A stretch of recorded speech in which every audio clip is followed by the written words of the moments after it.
Hi hello வணக்கம் மக்களே. இன்றைக்கி நம்ம எங்கே கிளம்பிட்டோன்னா நம்ம கூட கிரிக்கெட் விளையாடும் கிரிக்கெட் மூலமாக ஃப்ரெண்டான தரனுக்கு மேரேஜ் இருந்துச்சு. தரன் மேரேஜுக்கு அட்டன் பண்ணலான்னு ரிசப்ஷன் இன்றைக்கி ஈவினிங் நைட்டு அதை அட்டன் பண்ணலான்னு டப்புன்னு கிளம்பியாச்சு. ரொம்ப நாள் ஆச்சு ஃபார்மல்ஸ் ட்ரெஸ் எல்லாம் போட்டு அப்படியே வண்டியை ஸ்டார்ட் பண்ணிவிட்டு நம்ம முன்னாடியே ஒரு ஐட்டம் வாங்கி வச்சுருந்தோம். அந்த ஐட்டமே கிஃப்ட்டாக கொடுக்கலாம், ஏன்னா அது நமக்கும் தரனுக்கு ரிலேட் ஆகுதுன்னு நினச்சிருந்தோம். இந்த பாக்ஸை பார்த்தா உங்களுக்கே என்ன கிஃப்ட்டுன்னு கொஞ்சம் ஐடென்டிஃபை பண்ண முடியும்னு நினைக்கிறேன்.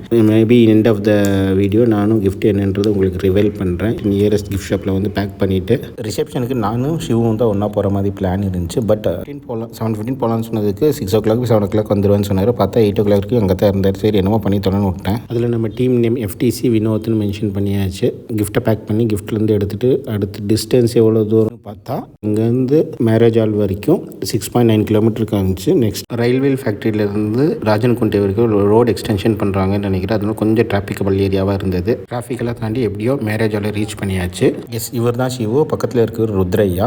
இவர் தான் மாப்பிள்ளை தரன். சரி, மாப்பிள்ளைக்கு ஒரு இன்ட்ரடக்ஷன் கொடுத்துடலாமா?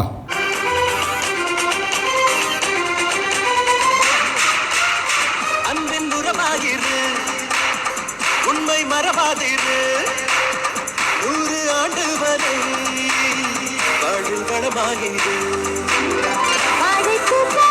காலங்காத்தால உனக்கு குறவழி வரைக்கும் சோத்த போட்டு வண்டியில ஏத்திட்டு வந்ததுக்கு உன்னால என்ன பண்ண முடியுமா?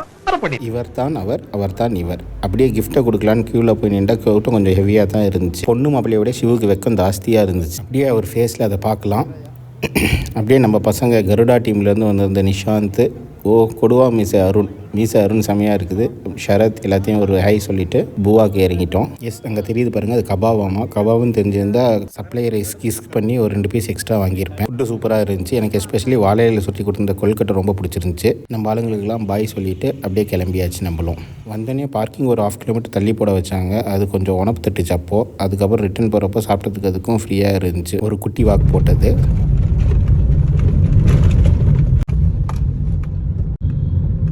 வண்டி எடுத்துகிட்டு நைட் நேரத்தில் இந்த சிட்டிக்குள்ளே ஓட்டுற சந்தோஷத்தை அனுபவிச்சுட்டு வீட்டுக்கு வந்தாச்சு மக்களே. கிஃப்ட்டு வந்து எஸ், நீங்களே பார்த்துக்குங்க. கிரிக்கெட் பால் தான் நம்ம கிஃப்டாக கொடுத்துருந்தோம். தேங்க்யூ.